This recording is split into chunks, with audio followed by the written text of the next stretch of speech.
Bonjour à tous et bienvenue sur le podcast de Vet Family. Ce mois-ci, j'ai le plaisir d'accueillir Julie Monnier.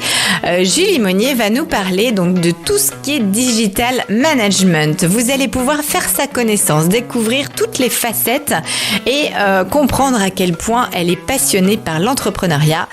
Elle va notamment nous guider sur les premières étapes à construire lorsqu'on veut développer sa communication, que ce soit sur les réseaux sociaux, sur le site web. Bref, je vous invite à la découvrir et je vous dis à tout de suite. Bonjour et bienvenue sur l'ASV Podcast, le podcast spécialement conçu pour les auxiliaires vétérinaires, créé par Vet Family, mon réseau de cœur, et animé par moi-même, Florence Benez. J'aurai le plaisir de vous accompagner lors d'émissions pour votre bien-être personnel et professionnel évidemment. Alors viens vite me retrouver pour des émissions, pour des conseils, pour des interviews, pour des trucs et astuces qui feront de ton quotidien une bulle de sérénité, de bien-être, de professionnalisme, bref, tout un cocktail pour ton plus grand bonheur. À tout de suite. Bonjour tout le monde et bonjour Julie. Bonjour Florence, bonjour à tous. Comment vas-tu Julie ? Eh ben ça va bien, je te remercie de ton invitation et j'ai hâte de partager ce moment avec toi. Eh ben c'est un vrai plaisir de t'accueillir dans ce podcast mensuel. Alors Julie, en quelques mots, qui est-ce ? Eh bien Julie, elle a été ASV pendant 11 ans dans une clinique mixte, c'est ça Julie ? Oui, c'est bien ça. Et tu es également intervenante sur différents congrès nationaux. Aujourd'hui, tu as créé ta propre structure parce que tu es une entrepreneuse dynamique et passionnée. Et donc, aujourd'hui, tu accompagnes notamment les structures vétérinaires à la fois dans du conseil, dans de la formation et dans la production sur tous les domaines du management digital. Est-ce que c'est bien cela, Julie ? Oui, tout à fait. La communication dans toute sa largeur. Eh ben, c'est super chouette. Moi, j'avais à cœur de te donner la parole ce mois-ci parce que d'abord, tu as un parcours qui est atypique, passionné. C'est d'abord parce que tu étais passionné par ce domaine que tu l'as développé dans ta propre structure. Et de là, pour moi, je trouve qu'il y a vraiment du sens dans ce que tu en as fait après.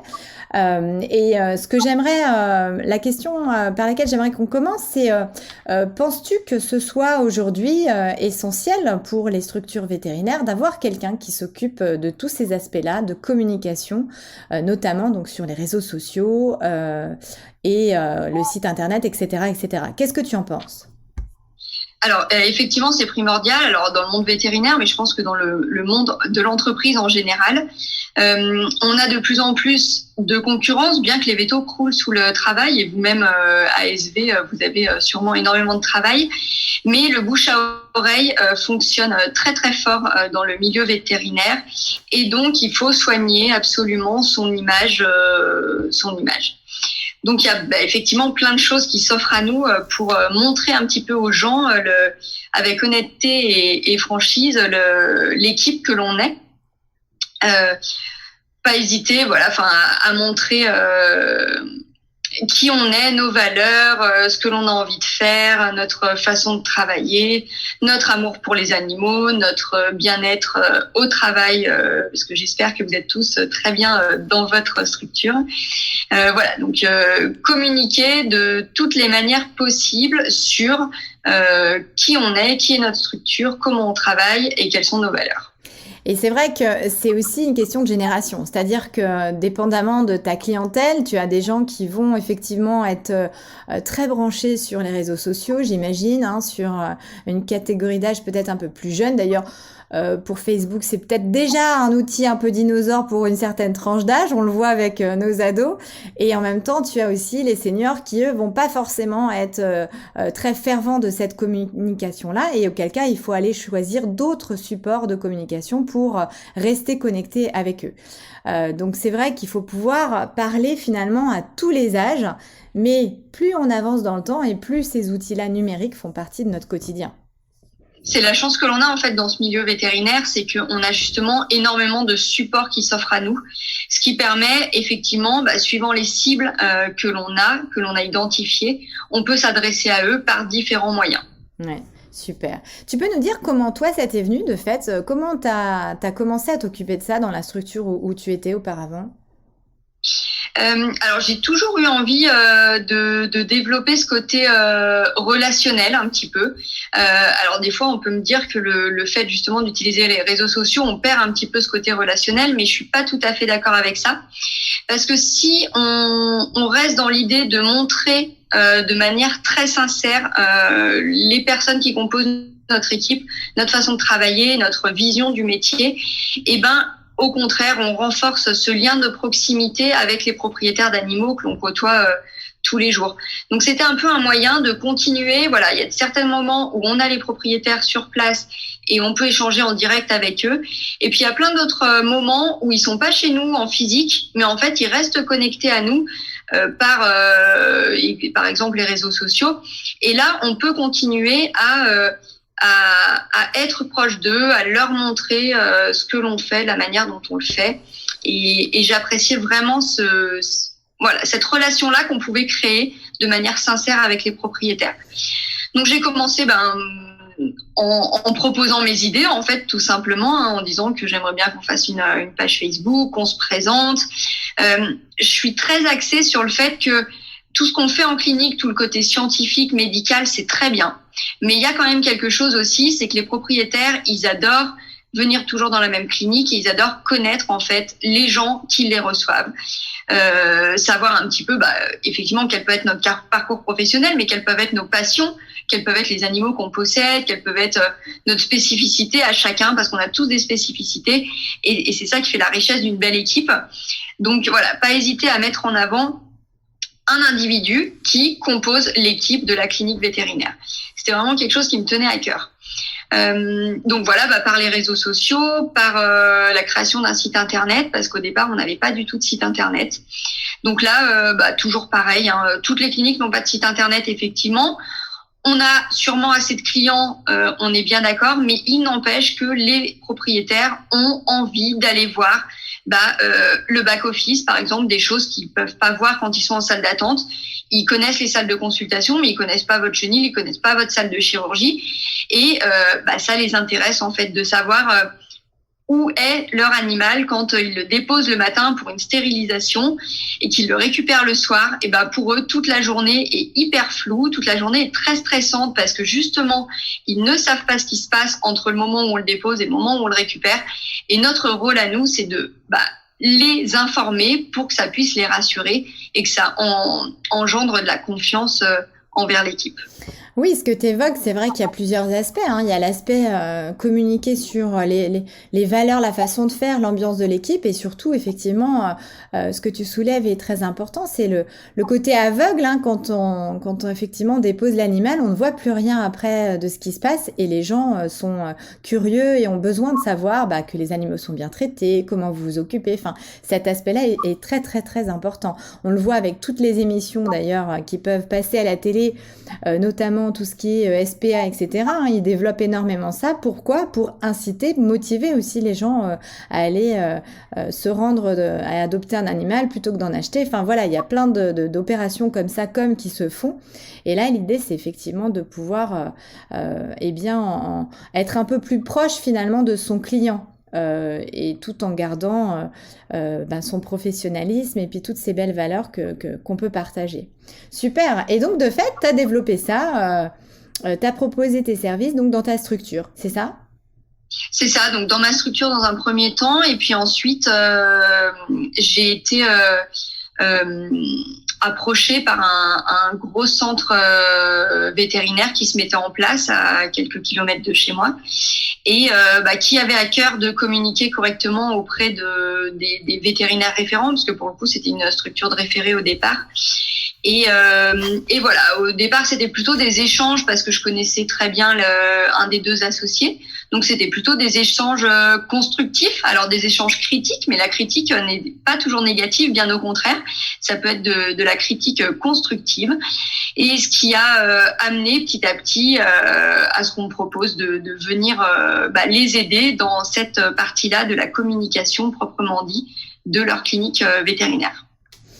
Alors aujourd'hui, Julie, t'as fait du chemin depuis, hein, puisque t'as complètement changé d'orientation après en créant ta propre structure et puis en décidant eh bien de proposer tes différents accompagnements pour toutes les structures vétérinaires. Quels seraient les conseils que tu pourrais donner pour concrétiser ce désir que peuvent avoir certaines structures, soit de mettre en place une communication digitale si c'est pas encore le cas, soit de la faire évoluer. Comment on peut concrétiser ce projet-là? Alors, moi, je pense que la première chose à faire, il faut pas vouloir absolument trouver une personne pour faire ça au sein de son équipe. Okay. C'est-à-dire qu'il y a des personnes qui vont avoir une vraie volonté de développer cette partie communication, des personnes qui ont une sensibilité par rapport à ça. Alors, s'il y a quelqu'un comme ça dans votre équipe, il faut que cette personne-là ose aller en parler, aller dire que elle adore les réseaux sociaux, elle adore le fait de monter une communauté, elle adore le fait de pouvoir montrer de telle ou telle manière ce qui peut se faire dans la structure. Elle a un vrai engouement pour ce sujet-là. Et cette personne, c'est la bonne personne. Voilà. Il faut vraiment prendre les choses dans ce sens-là. C'est un peu ce qu'on dit quand on parle de plan de carrière d'une ASV. Comment faire évoluer une ASV? En fait, il faut pas chercher à tout prix à lui donner des tâches supplémentaires ou complémentaires, mais il faut se dire, interroger la personne, dire, en fait, toi, qu'est-ce que tu aimes? Je te connais dans le travail, mais je te connais pas forcément dans la vie. Qu'est-ce que tu aimes dans la vie? Qu'est-ce que tu aurais envie de faire? Et qu'est-ce que tu maîtrises dans ta vie personnelle qui pourrait s'adapter à la clinique et amener une vraie plus-value pour l'ensemble de notre équipe? Ouais, ça, donc, je comprends ça déjà dans...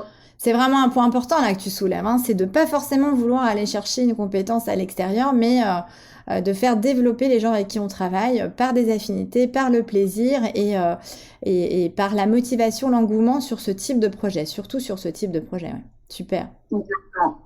Donc la première chose, c'est si vous appréciez cette communication au sens large, pas hésiter à aller voir vos patrons et à dire que vous, c'est quelque chose qui vous motive vraiment, c'est quelque chose peut-être que vous maîtrisez bien aussi. Donc ça, c'est vraiment un plus que vous allez pouvoir mettre en avant.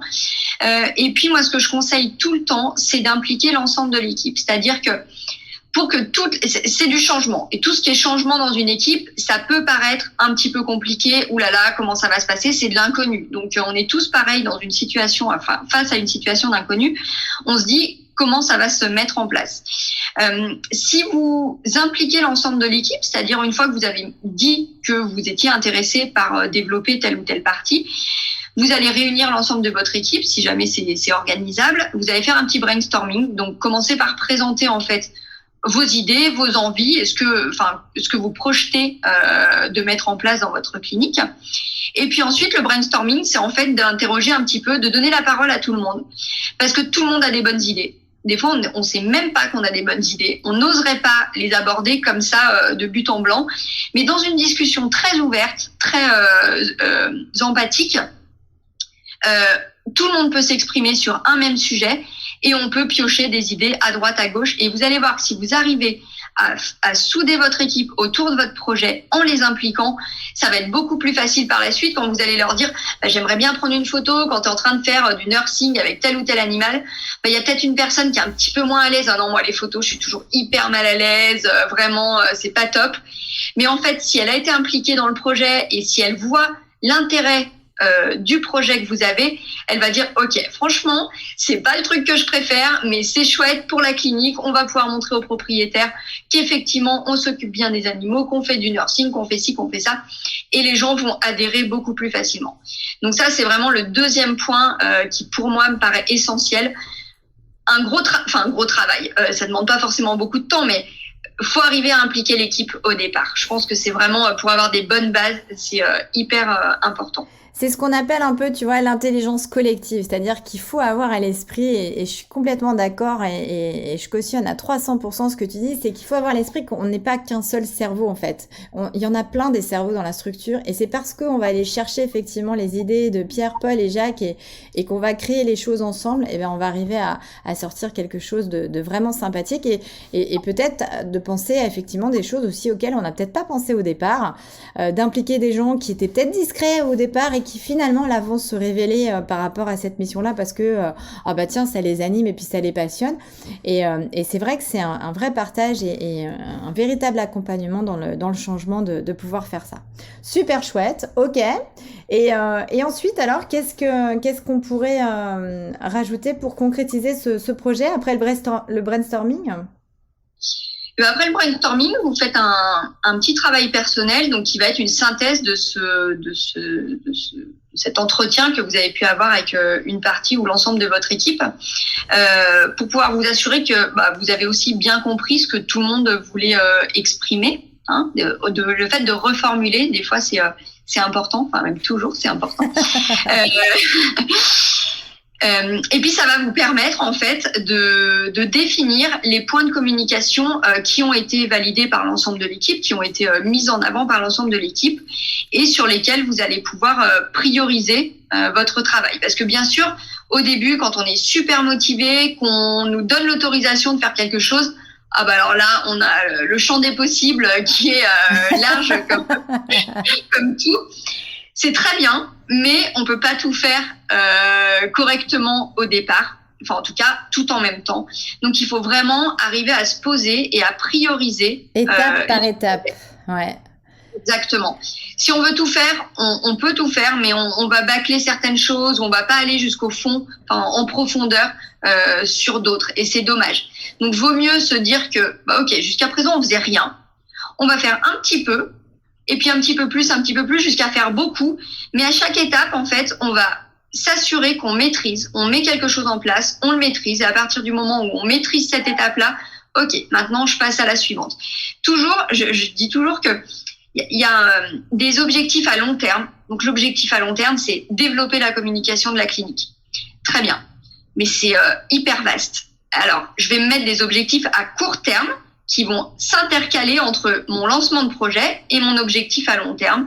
Et ces objectifs à court terme, ils seront beaucoup plus faciles d'accès et je vais pouvoir les cumuler les uns après les autres pour arriver à mon but final, qui est l'optimisation de la communication générale de ma clinique. Donc là, concrètement, Julie, ça serait de se mettre une liste d'actions. Première étape, on se fait une page Facebook, par exemple. Deuxième étape, on crée un compte LinkedIn. Troisième étape, on fait la création du site internet. Enfin, step by step comme ça, et de pouvoir mettre un petit peu des plots à chaque étape. Et alors, même pour aller un petit peu plus loin, je me mettrai des étapes supplémentaires, c'est-à-dire que je crée mon compte Facebook, c'est très bien. Et je vais commencer par faire une publication par semaine, okay. Et puis 2 publications par semaine. Super. Donc, sachant que les publications, elles peuvent être faites à l'avance pour certaines et d'autres, elles sont vraiment sur le feu en fonction de l'actualité du moment. Et à ça, je vais venir intercaler, par exemple, des stories ou des reels, des choses un petit peu sous un format différent qui va permettre de générer un petit peu plus de vues, de leads, et gagner en communauté par rapport à ça. Donc, c'est pas juste l'ouverture d'un compte sur un réseau, c'est ensuite comment est-ce que j'intègre les différentes communications sur ce réseau-là. Sur les réseaux sociaux, si on parle des réseaux sociaux, je différencie vraiment 2 sortes de réseaux. Les réseaux, que je dis personnels, c'est-à-dire qui va s'adresser aux propriétaires de vos animaux, d'accord ? Enfin, des animaux de vos clients, en fait. Donc là, effectivement, vous avez Instagram, vous avez Facebook et vous avez TikTok qui marche très fort également. Okay. Et puis, vous avez, si vous cherchez à développer, si on va un petit peu plus loin dans la communication, si vous cherchez à développer la marque employeur, si vous avez un petit peu de mal à recruter des collaborateurs ou des collègues ASV, il y a le réseau social qui s'appelle LinkedIn, qui se développe vraiment sur la communauté vétérinaire. Et je vous incite, c'est 2 cibles complètement différentes, mais je vous incite à, quand vous maîtriserez les premiers réseaux sociaux, à ouvrir un compte sur ce réseau-là. Parce que voilà, pour la marque employeur, pour les recrutements, je pense que ça peut avoir une vraie plus-value pour l'ensemble de votre clinique. Super. Et concrètement, là, parce que moi, je me dis que les gens qui nous entendent, ils disent « Ouais, elles sont sympas, Julie, Florence, tout ça, c'est des belles idées, mais on n'a déjà pas le temps de faire ce qu'on a à faire. Si en plus, il faut qu'on passe du temps à faire ça, on va pas s'en sortir. » Combien de temps tu penses qu'il faut planifier dès le départ pour, là aussi, commencer ce projet-là ? Alors, c'est comme tout, on va y aller progressivement, d'accord? Par contre, ce qui est primordial, c'est qu'il y ait des temps qui vous soient accordés et qui soient définis. Alors, 2 raisons à cela. La première, c'est que ça justifie en fait le fait que peut-être que pendant une demi-heure aujourd'hui, vous n'allez pas répondre au téléphone ou vous n'allez pas vendre des croquettes ou des antiparasitaires parce que c'est la demi-heure qui est consacrée à votre veille sur les réseaux ou en tout cas c'est un temps de communication qui est vraiment défini. Donc voilà, le veto, il sait qu'il va pas venir vous chercher parce que c'est le moment où vous faites de la communication pour votre clinique. Et puis c'est un temps qui est prévu pour ça et qu'on s'impose, et donc on est sûr que vous allez avoir du temps pour le faire. Parce que si on dit quand tu auras un petit creux dans la journée, je vais faire un post pour les réseaux, et le petit creux pendant la journée, c'est le moment où vous allez finalement finir le chenil que vous n'avez pas eu le temps de finir parce qu'il y a plein de monde devant, où vous allez rappeler madame pour donner des nouvelles de tel animal parce que pareil, vous n'avez pas eu le temps, c'est déjà 15 heures, l'animal a été opéré le matin, vous n'avez toujours pas eu le temps de l'appeler. Enfin, il y a ces moments de pseudo-creux, on a plein de tâches à caser dedans. Donc, il faut vraiment que ce soit défini et que vous ayez un temps accordé à cette nouvelle tâche qui vous est accordée. Parce que très clairement, c'est une évolution de votre job et c'est une nouvelle tâche qui vous est confiée. Oui, donc, pour ça, il faut avoir du temps. On revient avec ce que tu disais tout à l'heure, c'est-à-dire que dans les entreprises, tu as des gens ils ne font que ça. Dans une structure vétérinaire aujourd'hui, tu as ceux qui l'ont développé, qui sont en pleine évolution, ceux qui l'ont pas encore développé. Et c'est vrai qu'il faut quand même prendre conscience que c'est un vrai job à part entière. Cela n'empêche que, comme tu l'as évoqué, on peut le faire par étapes en y allant de toute manière step by step, mais en ne négligeant pas le fait qu'il faut effectivement prendre ce temps-là pour s'en occuper. D'autant plus que j'ai envie de te dire, le temps que tu passes à répondre aux clients, par exemple sur ta page Facebook ou sur TikTok ou Insta, c'est aussi du temps en moins que tu as à passer au téléphone avec ces gens-là, parce que quelque part tu réponds déjà aussi à certaines questions, à certaines problématiques que les gens poseraient quoi qu'il arrive, soit au niveau de la structure, soit par téléphone. Donc on reste dans la culture client, l'orientation client et le fait de pouvoir s'en occuper tout en effectivement prenant en compte qu'en termes de temps, moi c'est pour ça que je te posais la question, parce qu'on en parlait avant en préparant, en se disant est-ce que ça serait quoi, 1 heure, 2 heures par semaine, 3 heures par semaine, et c'est vrai que pour le coup je pense que lorsqu'on est dans cette démarche-là d'instaurer ce nouveau métier, eh bien il vaut mieux y consacrer un petit peu de temps tous les jours et quitte à par la suite se dire tiens, il y a une demi-journée pour je sais pas moi faire la promotion ce mois-ci par exemple, comme tu disais, de la nurse, tout ce qui est nursing, de faire une petite com sur les valeurs de la structure. Enfin après, tu vois, ponctuellement sur certaines thématiques on peut aller plus loin, mais il est bon de s'accorder des petits moments tous les jours pour pouvoir s'occuper de ça, mais que ça reste dans la fonction, dans ton travail finalement de tes combien d'heures par jour? 12 heures, c'est ça, par jour, hein, une ASV. C'est ça qu'elle fait, hein. Je sais pas si on a le droit de le dire. Non, mais si on veut vraiment se donner on va dire dans un monde idéal, si on veut commencer, je pense qu'effectivement, 1/4 d'heure par jour pour regarder les réseaux sociaux, répondre, être un peu sur le show, c'est super. Le temps de créer des publications, si on veut les créer vraiment correctement, peut-être que se dire que s'il y a une fois dans la semaine où je peux avoir une demi-heure d'affilée, ça me permet de vraiment prendre le temps de rédiger mon texte et de préparer une photo. Ça vous permet en une demi-heure, vous faites une très bonne publication ou 2 bonnes également, on va dire. Et puis effectivement, si derrière, donc ça c'est un petit peu c'est de l'hebdomadaire tous les jours, c'est du quotidien et de l'hebdomadaire, c'est-à-dire que toutes les semaines vont être un petit peu identiques avec ce quart d'heure par semaine, voire une demi-heure si une fois dans la semaine vous en avez l'occasion. Et puis ensuite, si vous avez des actions un petit peu plus intenses à programmer dans la suite de nos objectifs à court terme, et là, si jamais vous pouvez vous bloquer 1 heure, mais ponctuellement, peut-être qu'une fois par mois, vous avez 1 heure d'affilée qui va vous permettre de travailler sur une communication un petit peu plus importante que juste un post sur les réseaux sociaux. Ouais, super. Ça permet, tu vois, de rentrer vraiment dans l'opérationnel. Concrètement, comment on fait demain pour pouvoir mettre en place ça. Alors, Julie, pour tous ceux qui sont déjà dans le chemin, c'est super. Et tous ceux qui aimeraient se développer, qu'est-ce qu'on peut leur proposer? Est-ce qu'il y a des formations qui peuvent peut-être être faites pour que on puisse épauler un peu les structures? Est-ce que tu peux nous en dire plus sur ce que propose notamment Vet Family? Donc effectivement, Vet Family vous propose des formations, alors à vous et à vos vétérinaires, c'est le public est vétérinaire et ASV ou personnes administratives si vous avez ce genre de profil dans votre structure. Donc la formation s'appelle Digital Manager. Elle m'a été confiée l'année dernière, donc c'est moi qui vous accompagne lors de cette formation. L'idée, c'est vraiment de faire de la gestion de projet. C'est-à-dire, quand Vet Family m'a proposé le projet, je leur ai dit que la formation en 3 sessions de 2 heures en visio, c'était très bien. Mais pour moi, c'est pas ce que j'entends dans l'accompagnement d'une clinique. C'est-à-dire qu'on a besoin de ces 3 sessions de 2 heures de théorie, d'accord ?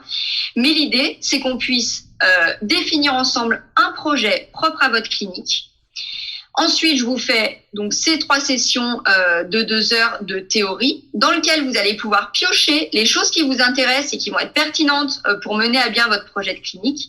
Et ensuite, il me tenait vraiment à cœur de vous avoir une journée entière en présentiel. Donc, on se retrouve une journée en présentiel.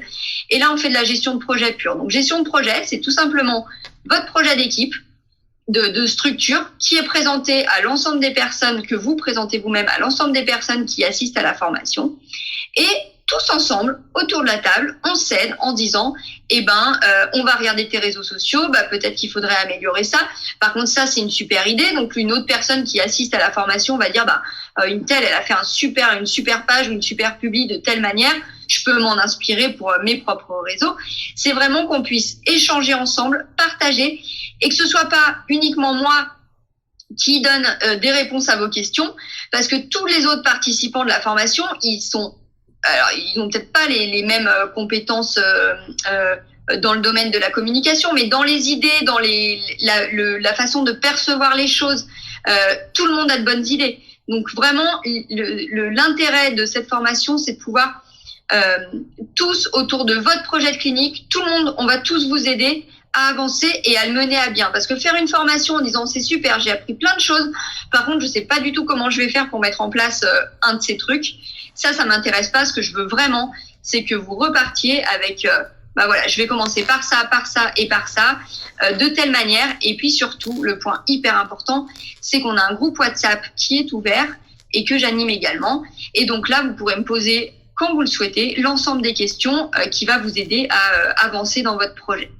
Donc, on est vraiment là sur une formation hyper complète avec de la théorie parce qu'on en a besoin, des gens qui vont venir chercher ce dont ils ont besoin et derrière, comme tu le disais, vraiment opération purement gestion de projet, coaching avec la valeur ajoutée que tu évoques, c'est-à-dire le groupe WhatsApp qui est pour moi primordial parce que derrière, ça veut dire que les gens peuvent te recontacter. Donc, on est bien plus que sur une simple formation, on est vraiment sur de l'accompagnement au quotidien.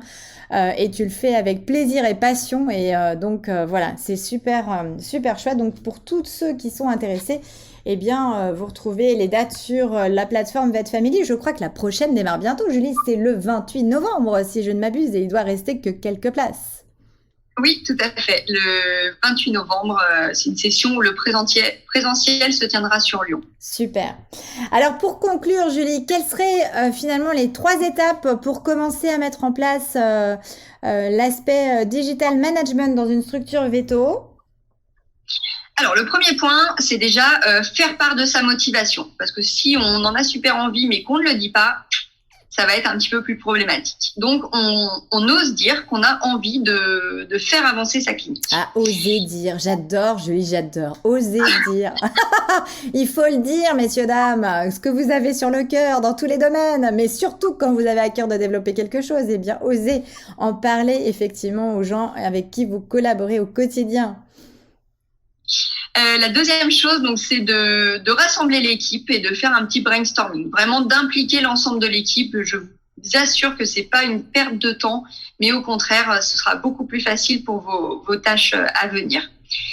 Et le troisième point, c'est de créer un rétro-planning.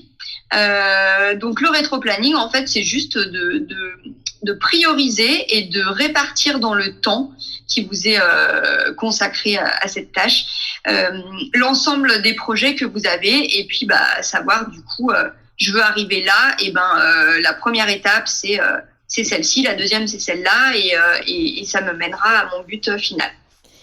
Génial. Donc je te coupe, désolée. Non, je pense qu'avec ces trois premiers points, ça va vous permettre de vous organiser un petit peu et d'être efficace dans votre communication. Et s'il vous manque de quoi que ce soit, de toute manière, eh bien Julie est là pour vous accompagner avec plein de dates aussi sur 2023. Si celles-là ne vous conviennent pas, n'hésitez pas.